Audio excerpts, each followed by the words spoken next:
Morning student. मैं Raju sir फिर आप लोगों के बीच उपस्थित हूँ। एक्सप्लेनेशन ऑफ प्रोकैरियोटिक सेल लेकर, जो विगत पहले मैंने आप लोगों को बताया था कि सेल का 3 टाइप होता है, prokaryotic cell, mesokaryotic cell and eukaryotic cell. तो मैंने उस दिन आप लोगों को वर्बली बता दिया था, समथिंग बताया था कि प्रोकैरियोटिक सेल जो है, प्रोकैरियोटिक सेल, यह प्रोकैरियोटिक सेल जो है, यह प्रोकैरियोटिक सेल का जनरल डिस्क्रिप्शन या जनरल कैरेक्टर क्या है, जो आज मैं आप लोगों को इसका GC equal to general character आप लोगों के समक्ष रख रहा हूं। कैरेक्टर्स, सबसे पहला सेल का, प्रोकैरियोटिक सेल का साइज हम देखेंगे कि इसका साइज क्या है।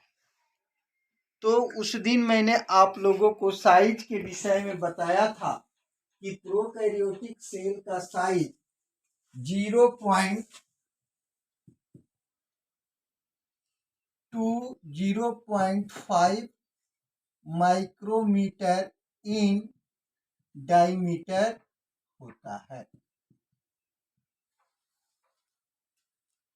अब प्रोकैरियोटिक सेल का मीनिंग भी मैंने बता दिया था कि प्रो मतलब होता है फर्स्ट, कैरियोटिक जो है कैरियोन टर्म से आया है, जिसका मतलब होता है न्यूक्लियस। तो सबसे इसका बेसिक जो सेल को डिवाइड किया गया है, वो डिवाइडेशन जो है सेल का, वो न्यूक्लियस के बेस मानकर ही किया गया है। तो न्यूक्लियस यहाँ पर क्या होगा, primitive type of nucleus, types of nucleus होगा।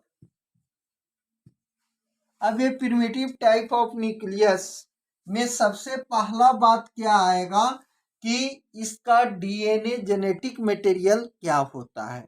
और इस प्रिमिटिव टाइप ऑफ न्यूक्लियस का कैरेक्टर क्या होगा, तो यहाँ पर न्यूक्लियर मेम्ब्रेन नहीं होगा, न्यूक्लियर मेम्ब्रेन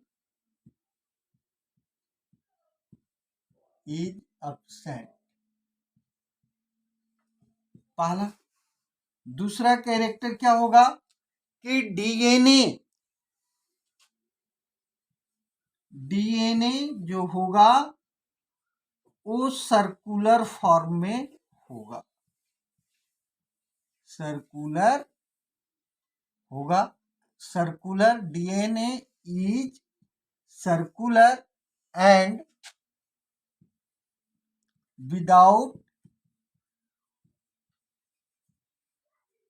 हिस्टोन प्रोटीन,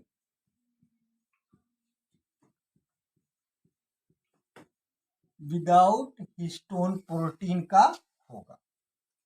पहला कैरेक्टर क्या मैंने बताया कि साइज जो है 0.1 से 0.5 माइक्रोमीटर इन डायमीटर होगा।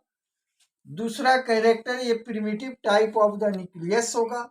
तो न्यूक्लियस का जो नेचर है, जो ये प्रिमिटिव टाइप्स, इस प्रिमिटिव टाइप का क्या स्पेशलाइजेशन है, जो मैं यहाँ पर आपको बता रहा हूँ। Nuclear membrane is absent.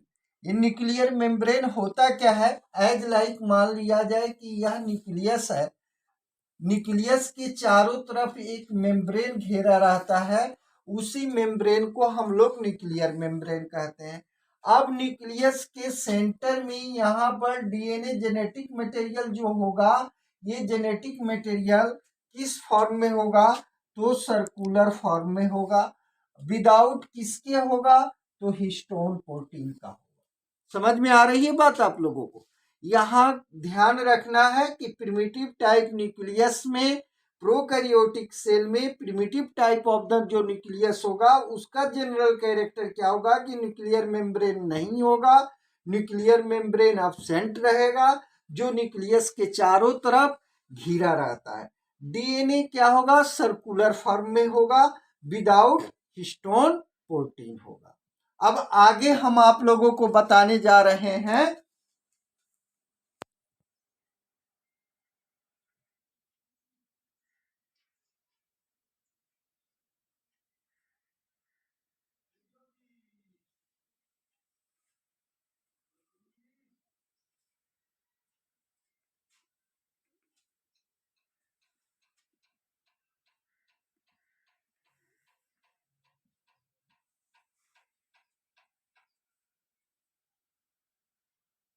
को मैं बताना चाह रहा हूं कि पहला कैरेक्टर, सेकंड कैरेक्टर और थर्ड कैरेक्टर में आएगा cell wall of prokaryotic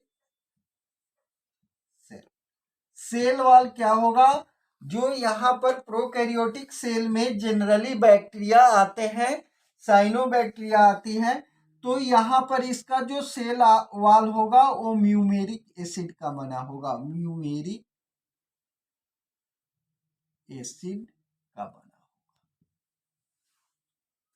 cell wall किसका बना होगा? म्यूमेरिक एसिड का बना होगा। यहाँ जो अब बात आ रही है, यहाँ से 2 नंबर और 3 नंबर में जो बात आई, ये नीट के लिए VVI है आप लोगों के लिए, ये इम्पोर्टेंट, यही क्वेश्चन बहुत से एग्जाम में ये क्वेश्चन पूछा जाता है। What is the character of the primitive type nucleus या प्रोकैरियोटिक सेल न्यूक्लियस किस तरह का होता है, और दूसरा उसका सेल वॉल किस केमिकल कंपाउंड का बना रहता है। अब आगे की बात, यह सेल है, यहाँ पर मैंने आप लोगों को विगत क्लासों में बता दिया है कि यह जो जेनेटिक मटेरियल्स होगा, न्यूक्लियर और DNA, जब न्यूक्लियस नहीं होगा तो ये कहाँ पर पाया जाएगा? तो ये दोनों चीज जो है, ये आपको DNA जो जेनेटिक मटेरियल है, ये आपको साइटोप्लाज्म में बिखरा हुआ पाया जाएगा, सेल के साइटोप्लाज्म में होगा। अब तीसरी बात सेल वॉल हो गई। अब यहां पर मैंने विगत क्लासों में आप लोगों को बताया था कि प्रोकैरियोटिक सेल में सेल ऑर्गेनेल्स नहीं होता है, तो भाई रेस्पिरेशन कैसे होगा? आपको समझना है कि प्रोकैरियोटिक कोई भी अगर एलाइव रहेगा, कोई भी सेल अगर जिंदा है, तो वो कैसे बिना विदाउट रेस्पिरेशन का नहीं रह सकता है। तो यहाँ पर जो चौथा कैरेक्टर है, इसका रेस्पिरेटरी ऑर्गन जो होता है,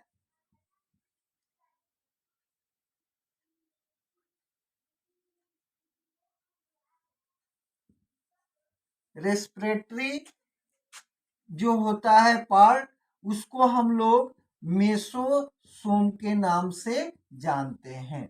मेसोसोम के द्वारा जो प्रोकैरियोटिक सेल होता है, वो मेसोसोम के द्वारा अपना रेस्पिरेशन करता है।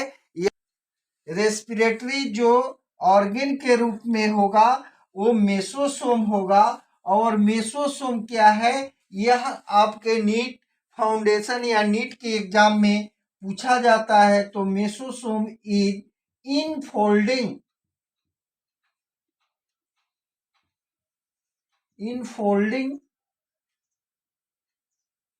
फोल्डिंग ऑफ प्लाज्मा मेम्ब्रेन होता है। ये क्या चीज है? मेसोसोम क्या है? मेसोसोम प्रोकैरियोटिक सेल में उस समय निर्माण होता है जब प्लाज्मा मेम्ब्रेन उसका इनफोल्ड करता है, यानी मुड़ता है, तो एक ऑर्गन, रेस्पिरेटरी ऑर्गन का निर्माण करता है, जिसको हम लोग मेसोसोम कहते हैं। इसी मेसोसोम के द्वारा प्रोकैरियोटिक सेल या ऑर्गेनिज्म जो है रेस्पिरेशन की क्रिया करता है, तब जाके ATP का निर्माण करता है, जिससे वो एलाइव रहता है। अब ये पांचवा कैरेक्टर यहाँ पर जो हम आप लोगों को बताने जा रहे हैं, यह पांचवा कैरेक्टर आप लोगों को समझना है। ये बेसिक कैरेक्टर है, इसको याद रखना है कि प्रोकैरियोटिक सेल का साइज इतना हुआ, प्रिमिटिव टाइप ऑफ न्यूक्लियस का क्या डेजिनेशन है ये अच्छा है, क्या उसका कैरेक्टर है, तो न्यूक्लियर मेम्ब्रेन एब्सेंट रहेगा, डीएनए सर्कुलर फॉर्म में होगा, विदाउट हिस्टोन प्रोटीन होगा, सेल वॉल जो है वो म्यूमेरिक एसिड का बना होगा, रेस्पिरेटरी ऑर्गन जो है मेसोसोम का होगा, जो मेसोसोम के द्वारा रेस्पिरेशन करेगा, जो इनफोल्डिंग ऑफ प्लाज्मा मेम्ब्रेन होगा। अब पांचवा, इसमें राइबोसोम पाई जाती है। राइबोसोम जो होगा वो 70S टाइप होगा, जो प्रोटीन निर्माण में 70S टाइप्स होगा, जो प्रोटीन के निर्माण में भाग लेगा।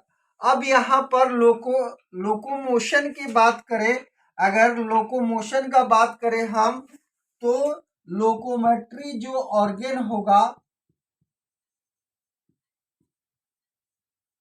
ऑर्गन जो होगा यहाँ पर फ्लैजेला होगा।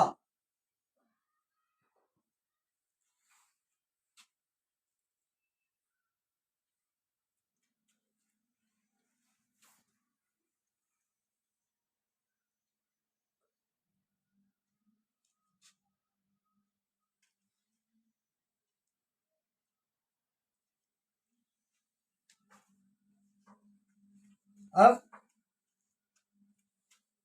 सातवां, इसका कैरेक्टर, जो एक चीज मैं यहाँ बताना भूल गया था आप लोगों को, कि ये जो राइबोसोम होगा 70S टाइप, तो यहाँ पर जो प्रोटीन सिंथेसिस की क्रिया होगी, प्रोटीन सिंथेसिस की जो प्रोसेस होगी, वह प्रोटीन सिंथेसिस का प्रोसेस यानी ट्रांसक्रिप्शन